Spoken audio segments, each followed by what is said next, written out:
सब तभी सफल होती है जब हमारा माइंडसेट चेंज हो, हम उसके लिए मेंटली तैयार हो, हमारे दिमाग की मिट्टी उसके लिए तैयार हो कि हम कुछ एक्सेप्ट करें।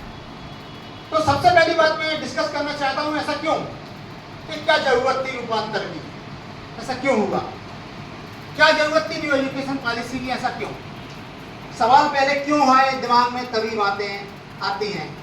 तो पहला क्यों का मैं एक आंसर दे रहा हूँ। अभी स्किल इंडिया की रिपोर्ट आई थी, आप लोगों ने पढ़ी होगी कि 42% ग्रेजुएट, ओनली 42.6% ग्रेजुएट एम्प्लॉयबल हैं। मतलब भारत में यदि 100 व्यक्ति ग्रेजुएशन करते हैं तो उसमें 42.6% लोग ही एम्प्लॉयमेंट लेने के काबिल हैं। ये बड़ा चिंता का विषय है। उन 42.6 में top 100 engineering college, top 100 commerce college, उनमें तो 100% है, उनको नहीं हटा दिया जाए तो नॉर्मल कॉलेजों से जो ग्रेजुएट कर रहे हैं वो 20% ही एम्प्लॉयबल हैं। यदि हमारा बच्चा हमसे पढ़ने के बाद किसी सिंपल कॉलेज से ग्रेजुएशन कर रहा है और 100 में से 20 ही एम्प्लॉयबल रहें, उनमें वो स्किल, वो दक्षता, वो क्षमता ना रहे कि वो देश के विकास में योगदान दे सकें, तो हमारे एजुकेशन सिस्टम के लिए चिंता का विषय है, पहली चीज। दूसरी चीज मैं आ रहा हूँ, अभी टॉप यूनिवर्सिटी वर्ल्ड की रिपोर्ट आई थी, टॉप 100 यूनिवर्सिटी में इंडिया की कोई नहीं।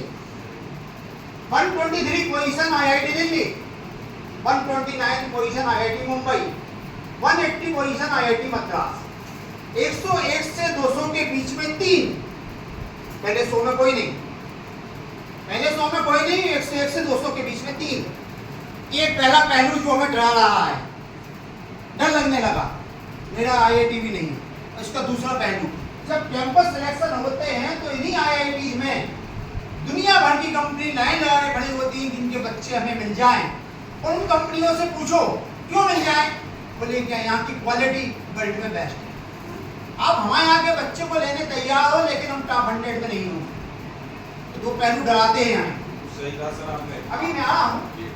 दूसरा, अभी टॉप 100 मेडिकल कॉलेज की जो लिस्ट आई है वर्ल्ड की, उसमें 97 पोजीशन एम्स दिल्ली जा रही है हमें, मतलब हमारा मेडिकल एजुकेशन उस लायक नहीं है। लेकिन उसका दूसरा पहलू है कि दुनिया भर के लोग इंडिया में इलाज कराने के लिए आते हैं कि यहाँ का इलाज सस्ता और अच्छा है। और जब विदेश से हमारे घर का बच्चा, मोहल्ले का बच्चा MBBS करके आता है एक्सपीरियंस से, तो हम उसको दिखाने के लिए आते 100 रुपये देने तैयार नहीं हो पेटी में, क्योंकि विदेश की डिग्री और विदेश का एजुकेशन चिकित्सा के क्षेत्र में अच्छा नहीं, हम खुद मानते हैं, पूरी दुनिया मानते हैं।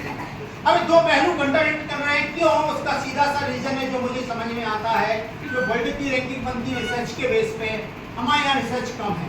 हमारा बच्चा IIT में पढ़ के 4 ईयर डिग्री लेके तुरंत मार्केट में जाता है जॉब के लिए, वो PG नहीं करता, वो रिसर्च नहीं करता।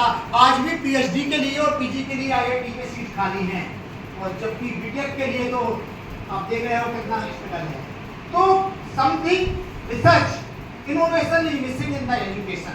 हमारे एजुकेशन रिसर्च इनोवेशन कहीं ना कहीं मिसिंग हो रहा है, और वो चीज़ हम जनरेट नहीं कर रहे, इसलिए हमारे कैंडिडेट एम्प्लॉयमेंट भी नहीं हो रहे हैं। तो वो कॉलेज डायरेक्ट इनोवेशन करा ले, वो संभव नहीं। वो मानसिकता हमें बच्चों में क्लास 1 से पैदा करनी होगी कि बच्चे कुछ नया नया खोजें, नया नया करें। वो मानसिकता हमें अपनी क्लासों में पैदा करनी होगी, और हमारे दिमाग में मानसिकता वो आनी होगी, तभी हमें बदलाव संभव है। इसलिए अभी हम 3 शब्द बोलेंगे और आपसे पूछेंगे आपको कॉन्सेप्ट क्या समझ आया। पहला शब्द टेबल, दूसरा शब्द हाथी, तीसरा शब्द पहाड़। सर कॉन्सेप्ट क्या समझ आया? टेबल, हाथी, पहाड़। एनीबॉडी कॉन्सेप्ट बताया कोई इसमें? Anybody concept? कोई बोले? हर वर्कशॉप में मुझे आंसर मिला, हर वर्कशॉप में मुझे इसका आंसर मिला। बोले एक सर्वे पशु समझ में आया, एक से वस्तु समझ में आया। Concept common concept. एक तो ऊंचाई, size. Concept is size. What is size? अब आते हैं लेसन प्लान की तरफ। पहले आप लेसन प्लान बनाते थे और आज लेसन प्लान बना रहे हो। What is the difference? कल तक जो लेसन प्लान बना रहे थे वो कॉन्सेप्ट बेस्ड थे, टेबल, हाथी, पहाड़, साइज। हम साइज पढ़ाएंगे। क्या साइज पढ़ाने से बच्चा साइज समझेगा? आज के लेसन प्लान में बेसिक डिफरेंस क्या है? पहले हम कॉन्सेप्ट की बात करते थे, आज कॉम्पिटेंसी की बात करेंगे और साइज को मेजर कैसे करें। हर बच्चा क्लास का उस साइज को मेजर करने में कैपेबल हो जाए। छोटी साइज है तो वर्नियर कैलिपर्स, बड़ी साइज है तो स्केल और कुछ है तो बड़ा।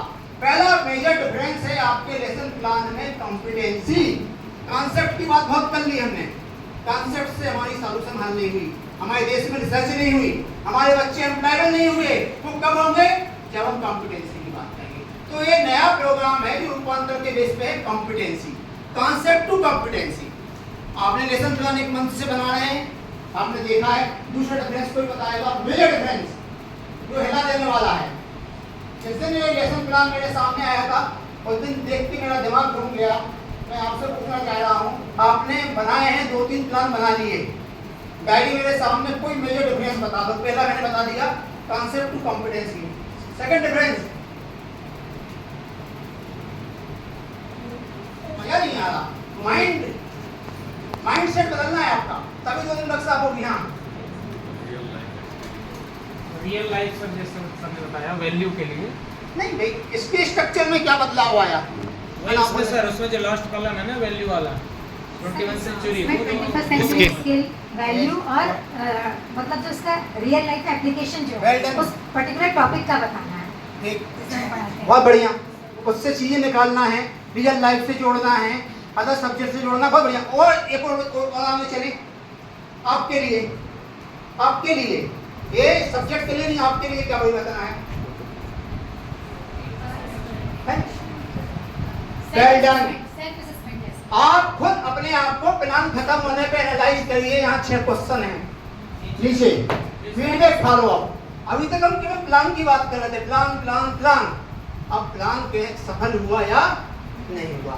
इस दौड़ में 15 दिन 10 दिन की कॉन्सेप्ट कॉम्पिटेंसी की दौड़ में जो बच्चे आपके छूट गए थे उनके लिए आपका रेमेडियल प्लान क्या है उसकी बात करते हैं। हम CBL की बात करते हैं, कॉम्पिटेंसी बेस्ड लर्निंग।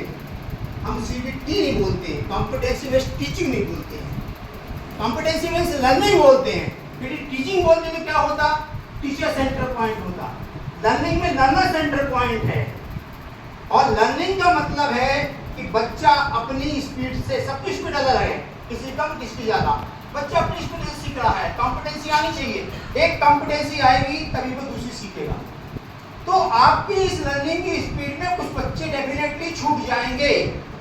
उनका एनालिसिस आपने किया, कौन से बच्चे छूट गए, उनके लिए रेमेडियल प्लान क्या है, तभी 100% कॉम्पिटेंसी क्लास में इंश्योर होगी और हमारा लेसन प्लान सफल होगा। इतना डीप लेसन प्लान है, इसमें बहुत सारी चीजें ली गई हैं। ये हमारे स्टाफ रूम में डिस्कशन का मुद्दा होना चाहिए था 1 महीने में। ऐसा क्या नया हो गया? 5 दिन और 10 दिन की ट्रेनिंग के बाद हमारे सारे टीचर जो किसी भी स्कूल से 2 आए 3 आए बच्चे, वो टीचर आपस में डिस्कस कर लेना चाहिए था। माइंड सेट की बात कर रहा हूँ। एक ग्रोथ माइंड सेट होता है, फिक्स्ड माइंड सेट होता है। फिक्स्ड माइंड सेट क्या होता है? वो मान के चलता है कि जो मुझे बुद्धि मिली है, जो मेरे पास नॉलेज है जन्मजात है, इसको बढ़ाया नहीं जा सकता। वो चैलेंज को एक्सेप्ट नहीं करता, परिवर्तन को स्वीकार नहीं करता। तो ग्रोथ माइंडसेट मान के चलता है कि हमारी नॉलेज में दिन प्रतिदिन एडिशन किया जा सकता है।